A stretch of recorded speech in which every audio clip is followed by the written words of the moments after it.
வணக்கம் மக்களே, வணக்கம் செல்லங்களா. இன்றைக்கான மோட்டிவேஷனல் ஸ்டோரி பார்த்துடலாமா? ஒரு சிறுத்தை வந்து மலை அடிவாரத்தில் இருக்குது. அந்த இடத்துல வந்து 2 மான்கள் வந்து மேய்ஞ்சிட்ருக்கு. ஒரு மான் கருப்பு மான், இன்னொரு மான் புள்ளி மான். அது வந்து புல் மேய்ஞ்சிட்ருக்கு. சிறுத்தையும் வந்து ரொம்ப பசியில் இருக்குது.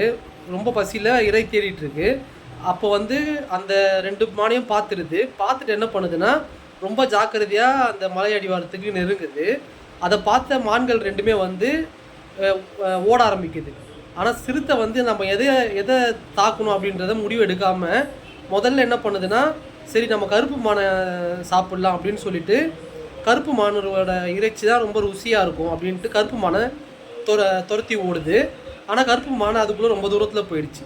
சரி நம்ம புள்ளி மானையாக பிடிக்கலாம் அப்படின்னு சொல்லிட்டு மறுபடியும் புள்ளி மானை துரத்தி போகும்போது அதுக்குள்ளே புள்ளி மானம் அந்த இடத்த விட்டு ரொம்ப தூரத்துக்கு போயிடுச்சு. இது மாதிரி நம்மத்தில் எத்தனை பேர் இருக்கோம், ஒரு விஷயம் நம்மக்கிட்ட கிடைக்கும்போது அதில் வந்து நம்ம வந்து சரியான முடிவு எடுக்காத ஒரு காரணத்தினால நம்மளுடைய வாய்ப்பு வந்து தவறிட்டு இருக்கும். ஸோ ஒரு விஷயம் நமக்கு கிடைக்கும் போதே அதில் நம்ம சரியான ஒரு முடிவு எடுத்துட்டோம் அப்படின்னா கண்டிப்பாக அந்த விஷயம் நமக்கு கைக்கூடி வரும் அப்படின்றது தான் இந்த கதையோட கருத்து. அடுத்த வீடியோவில் சந்திக்கலாமா? பாய்.